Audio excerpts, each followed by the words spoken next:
Before we begin, please allow me to say a few words of thanks. Thank you so much for patiently listening all the way to this point. If these words have touched your heart, even just a little, please remember this small channel. Don't forget to hit like or subscribe, and we'll see each other again very soon. Now, let's begin today's story. I used to believe that marriages ended loudly, with slammed doors and words sharp enough to cut skin.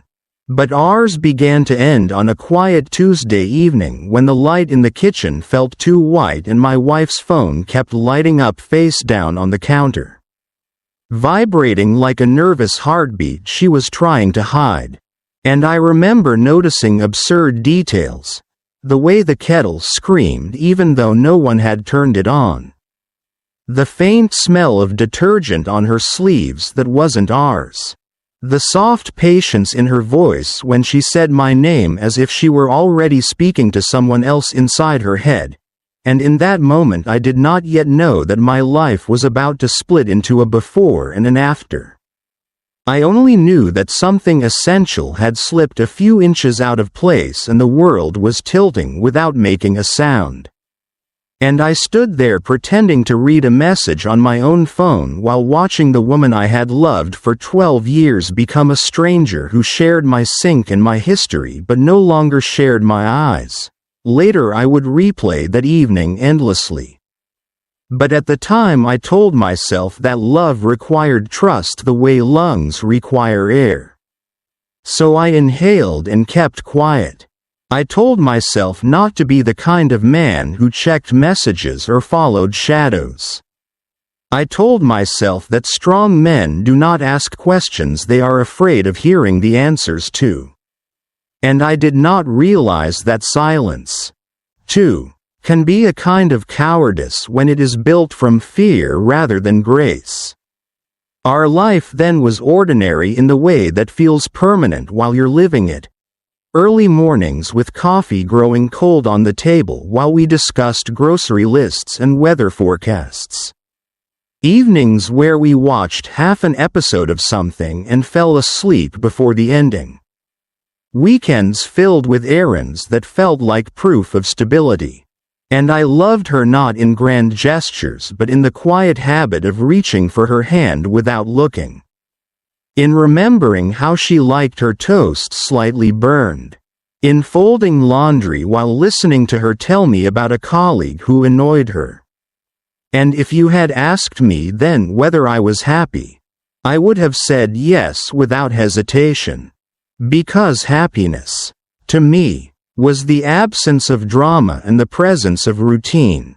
It was the certainty that someone would be there when I came home. And I thought that was enough for both of us. The affair did not announce itself.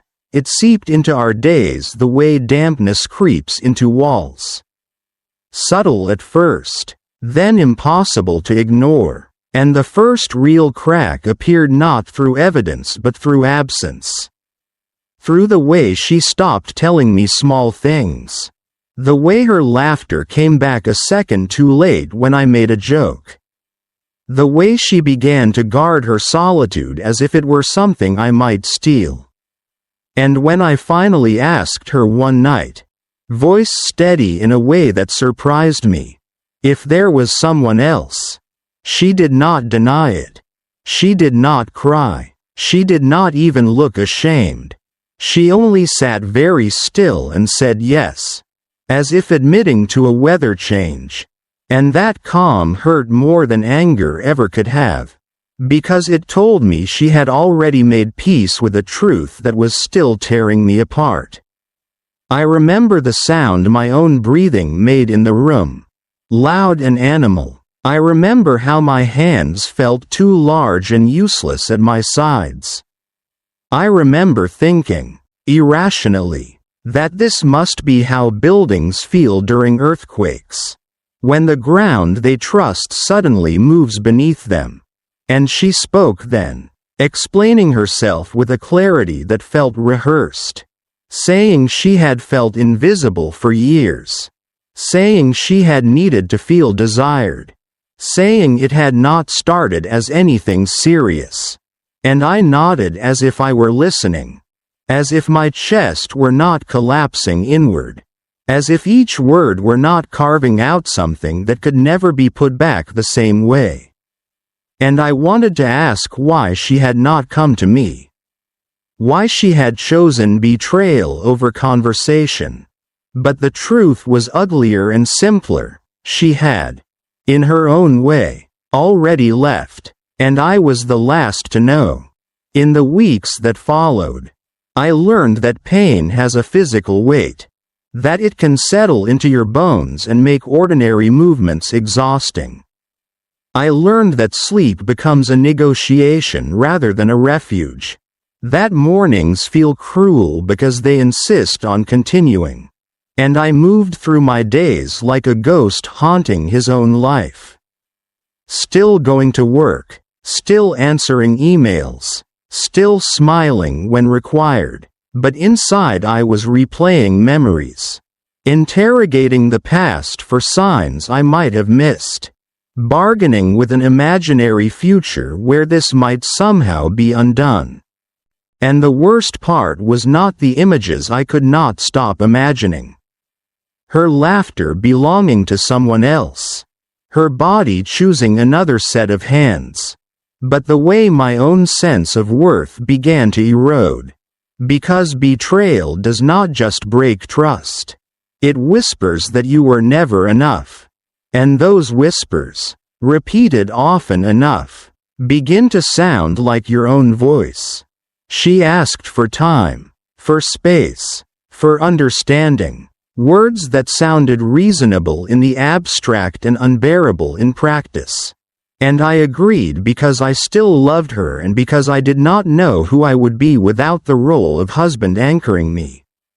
And so we lived in a strange limbo, sharing a house divided by unspoken rules, touching only by accident, speaking politely as if we were co-workers rather than partners. And I told myself that patience was strength, that waiting was love, that if I could just be calm enough, forgiving enough, she would remember what we had.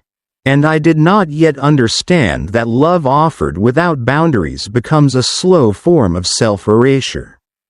It was during this time, when I felt at my weakest, that something unexpected began to happen. Not all at once and not with any dramatic revelation, but quietly, the way healing often begins.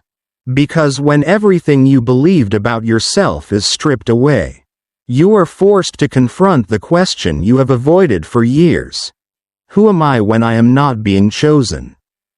And the answer did not come easily. But it started with small, almost laughable acts of defiance against my own despair.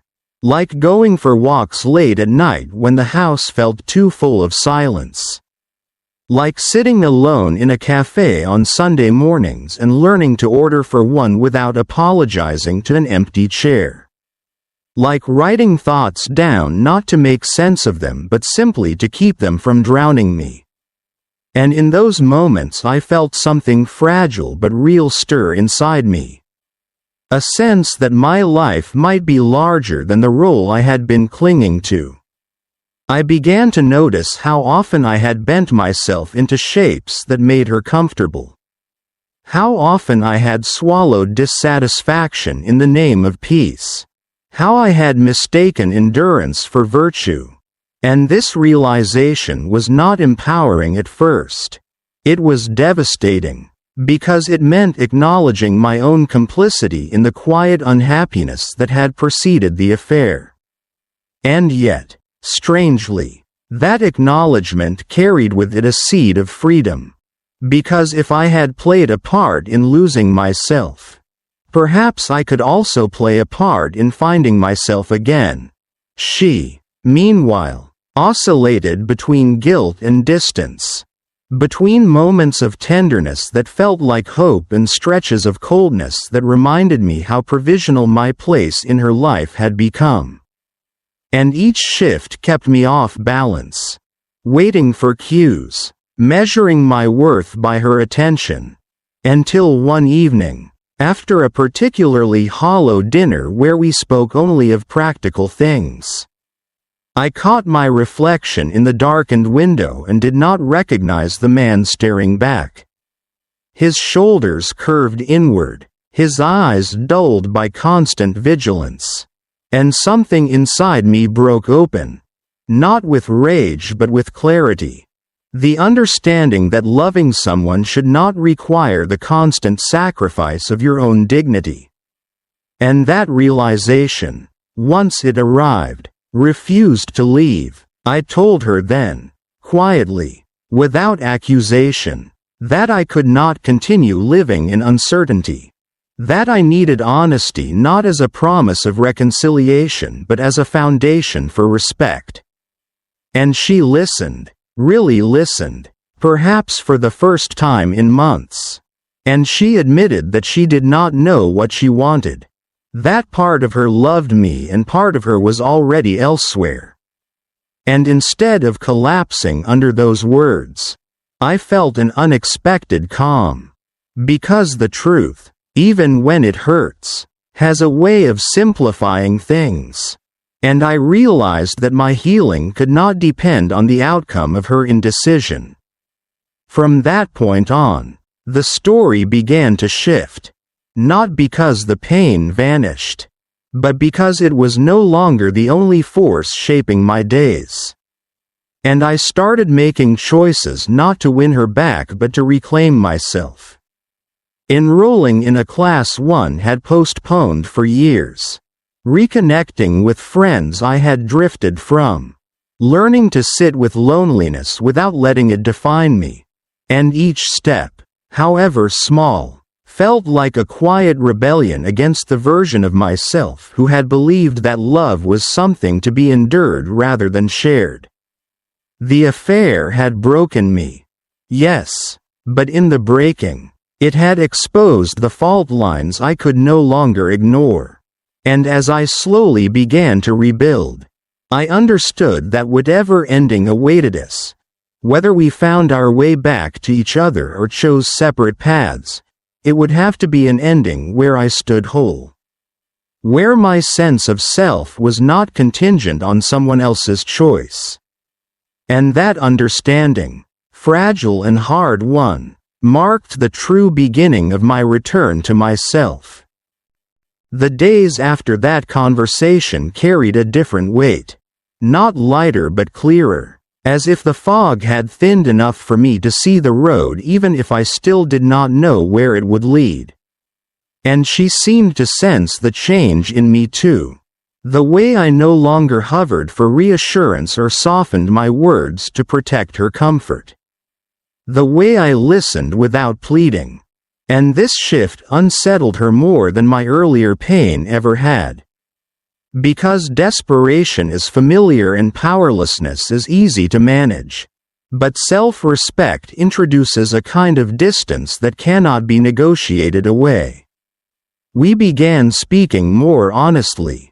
Not kindly, not always gently, but honestly. And those conversations were exhausting in a way that sleep could not repair. Because truth requires presence and accountability. And she admitted things she had never said out loud before.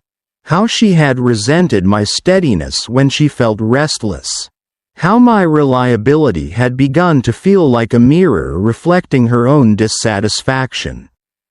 How the affair had not been about the other man so much as about escaping a version of herself she no longer recognized. And as I listened, I felt the strange duality of compassion and grief coexisting inside me. Because understanding someone's wounds does not erase the fact that they chose to wound you in return. There were nights when she cried, shoulders shaking, asking if it was too late, asking if I could ever forgive her. And in the beginning I thought forgiveness was a single decision. A switch you flipped to prove the depth of your love.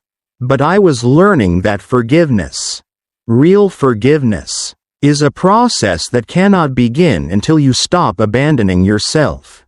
And so I answered her truthfully, telling her I did not know, telling her that forgiveness could not be rushed, telling her that love without trust was not a virtue but a liability.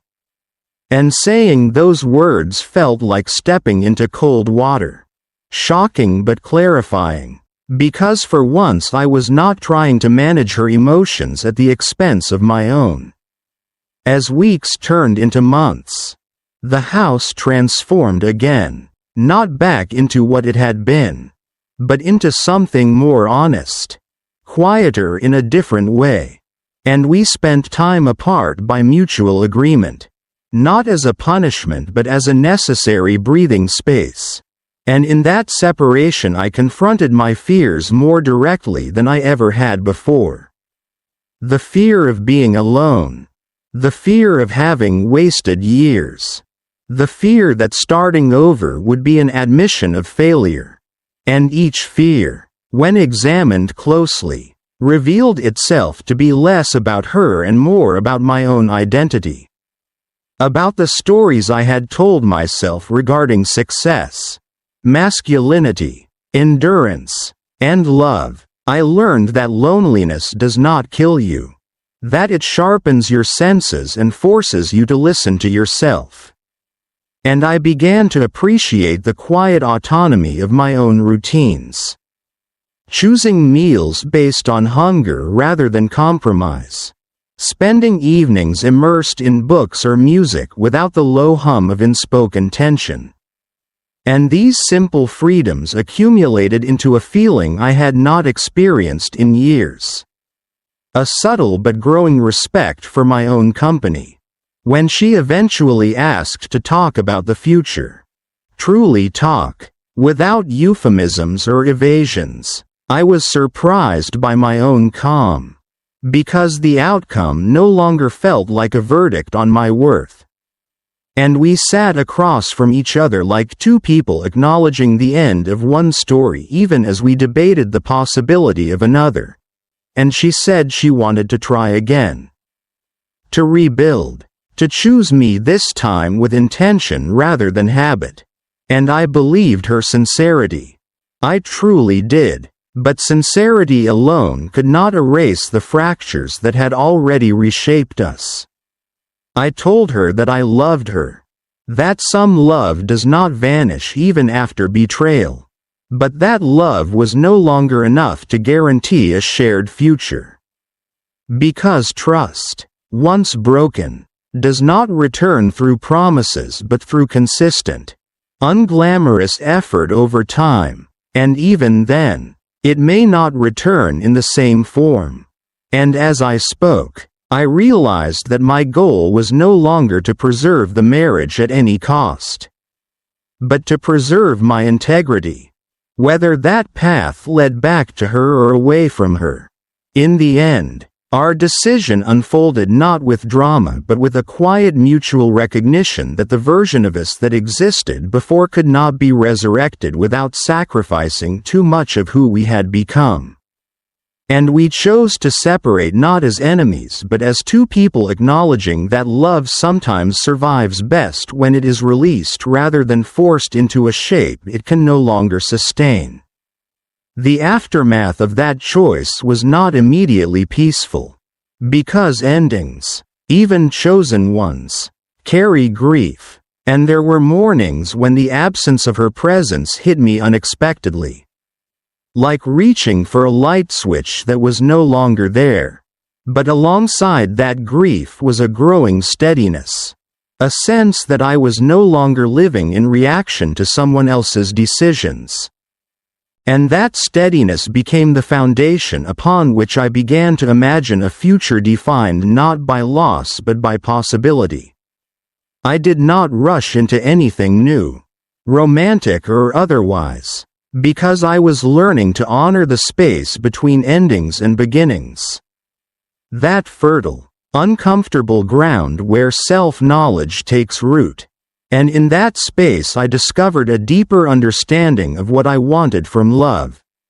Not intensity or validation, but reciprocity. Not endurance, but mutual care. And as time passed, the story of my wife's affair shifted in my mind from a narrative of humiliation to one of transformation. A painful catalyst that forced me to confront truths I might otherwise have avoided indefinitely. Looking back, I can say that the betrayal broke me in the sense that it shattered the illusions I had been living inside. But it also broke me open, creating room for a version of myself who no longer equated suffering with loyalty. And as I stand now, no longer defined by what was taken from me but by what I chose to reclaim. I understand that finding yourself again is not about returning to who you were before the damage, but about becoming someone who can stand in the aftermath with dignity, clarity, and the quiet confidence that your life, however it unfolds next, belongs fully to you. Time, once I stopped fighting it, began to soften the sharpest edges of memory. And what surprised me most was not how the pain faded but how it transformed, becoming less about what she had done and more about what I had learned. And during that season of rebuilding I heard from her occasionally, not dramatic messages or confessions, just careful check-ins, updates about work, a book she thought I might like, a quiet acknowledgement of shared history that neither of us tried to weaponize. And through those restrained exchanges I saw her changing too. Not in ways meant to win me back but in ways that suggested she was finally listening to herself without running. And there was a strange comfort in knowing that the woman I had loved was not trapped forever in the version who had betrayed me. We met for coffee one afternoon months later. Neutral ground chosen with intention. And as I watched her walk toward the table, I noticed how differently she carried herself. Less defensive, less performative, as if she no longer needed to convince anyone of anything. And the conversation unfolded with an ease that would have been impossible before. Because there was no longer an agenda beneath our words. Only curiosity and a mutual respect born from having survived the same storm from different sides.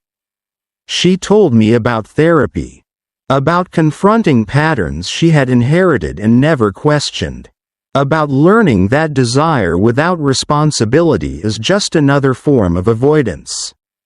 And as she spoke I felt no urge to interrupt or defend myself.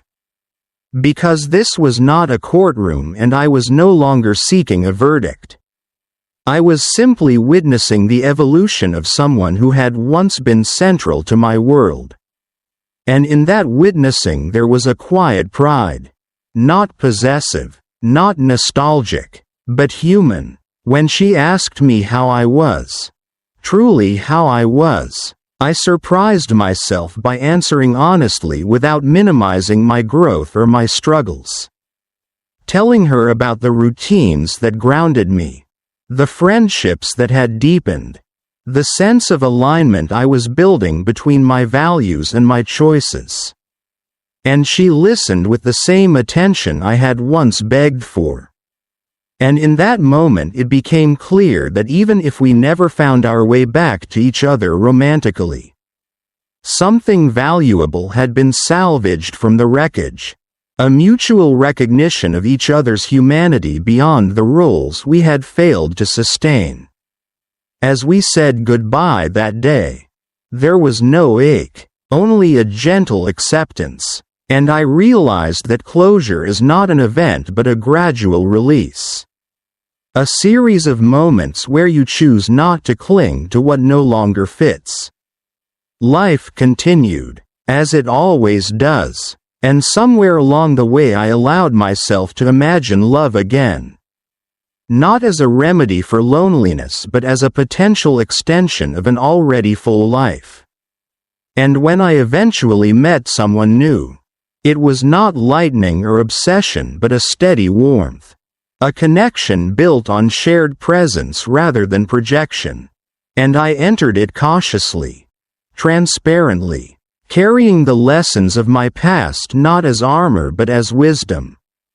And that relationship grew not in intensity but in trust, in the unremarkable beauty of showing up consistently. And through it I learned that love does not need to hurt to feel real.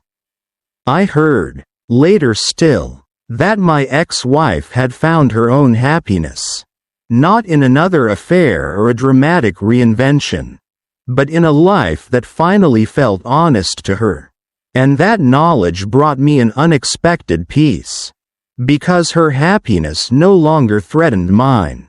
It existed alongside it, proof that endings do not have to produce villains to justify themselves. When I look back now, I no longer see the affair as the defining moment of my life, but as the turning point that forced me to stop living on autopilot. To confront my own silences. To choose dignity over fear. And in doing so, to reclaim a sense of self that had been quietly waiting beneath years of accommodation. The marriage ended, yes, but it did not end me. And the woman who left did not steal my future. She inadvertently returned it to me. And in that reclaimed future there is room for gratitude without denial. For love without self-abandonment. And for a happiness that does not depend on being chosen, but on choosing myself, again and again, with clarity, respect, and a quiet, enduring hope. As the years settled into a rhythm that finally felt like my own, I came to understand that a true ending is rarely marked by final words or decisive scenes, but by the quiet certainty that you are no longer waiting for a past version of yourself to return. And that certainty arrived for me one ordinary morning when I woke up without the familiar heaviness in my chest, without the reflexive urge to check a memory, a message, a regret, and instead felt a calm gratitude for the simple fact of being present in my own life. I was no longer measuring my days against what had been lost, but building them intentionally around what mattered to me now.